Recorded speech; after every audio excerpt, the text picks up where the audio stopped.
Now, let's get the latest on Prince Andrew's legal drama. Later today, a pre-trial conference, it's called, in a civil case against the Duke, alleging sexual assault that's going to be held in New York.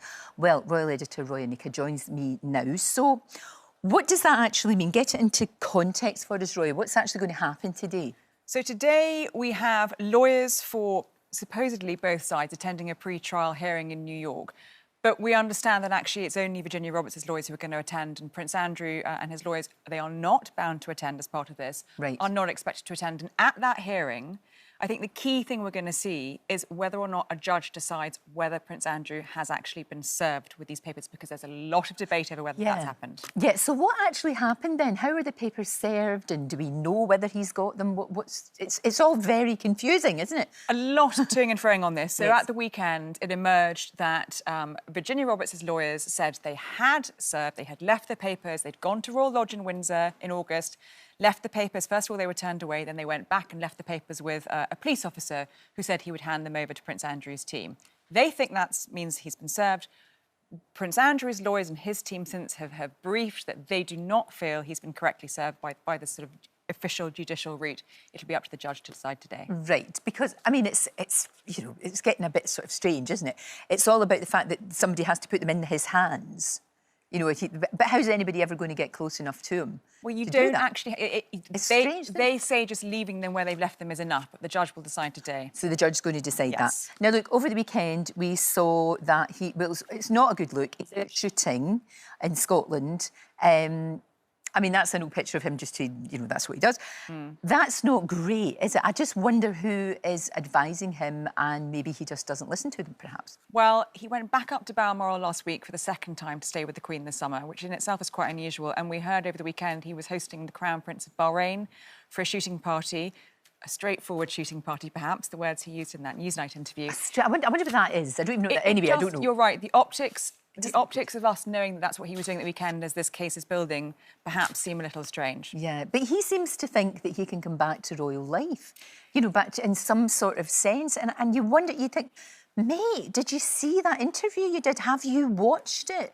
Do you listen to people that are telling you how people are thinking about this? There does seem to be a huge dichotomy between what Prince Andrew thinks is possible, a return to public life, a return to public service, supporting the monarchy, and the appetite within the royal family themselves and the public, who don't see a way for him to do that. And we have to say, of course, he's denied all of these allegations. Of course he has.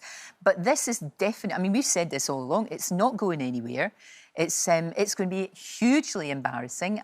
But do you ever really see a situation where he could be in court and she could face him, you know, his accuser could face him? I think it's really unlikely we'll see him in court in America. But then you're absolutely right, this will rumble on, because we've got Ghislaine Maxwell's trial coming up in November, and there's no doubt Virginia Roberts will be involved in that too, and that's a criminal case. Indeed. So it's, like I said, it's not going away anytime soon. You've got to feel sorry for the Queen. You really do. I mean, it must be absolutely hideous. She's not had the easiest year. This rumbles on. We've had a lot coming out from across the pond with Harry and Meghan. We've had the Prince of Wales under scrutiny in the last couple of weeks with his charities. So she's not having the most restful time up at Balmoral. No, and then, of course, her husband died. And there is going to be a documentary. There's a documentary coming out. And actually, it's the first time that we're really hearing all of the family talking about not Prince Phillip, you know, the public figure, but actually the human being. We had the first trailer at the weekend, and all the Queen and Philip's children and adult grandchildren have taken part. So we had William talking about how he'd been a huge presence. We saw Harry alongside the rest of the family saying he was unapologetically himself, very much like Harry himself. We had the Prince of Wales remembering very fondly, saying how lucky they were to have him for nearly 100 years. And what the BBC have also done, they've gone into Philip's study in the palace and they've met with some of his staff who've spoken for the first time.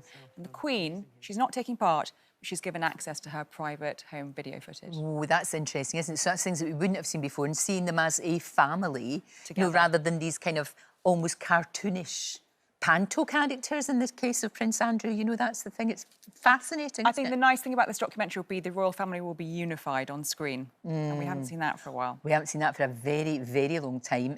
Kate and William at the weekend, though, there was a nice, happy occasion. Her brother got married. There was a wedding. We saw James Middleton, of course, with his fiancée, now Mrs Middleton. He put a lovely picture up on Instagram yesterday saying he married the love of his life. This is Alizé Thévenet. They all went to the south of France. She's, of course, French, and William and Kate and the kids were there. And he put up a lovely picture saying, married the love of my life with friends, family, and my dogs. He's very, very close to his dogs. He has about 1 million dogs, and they appeared behind him in the photos. So. Oh, yes, I can see one. I can see one behind there. So that was some good news for the dogs. They could celebrate a little bit, which is good. Thank you. We're going to be talking about this for a very long time, this whole Prince Andrew scandal, and whether or not he's been served, we'll find out later.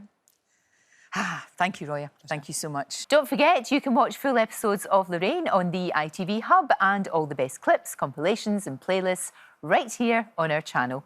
Just subscribe now and you'll never miss an upload. Click here to watch another video similar to this one, or click here to head to our channel's homepage to explore all of our exciting videos.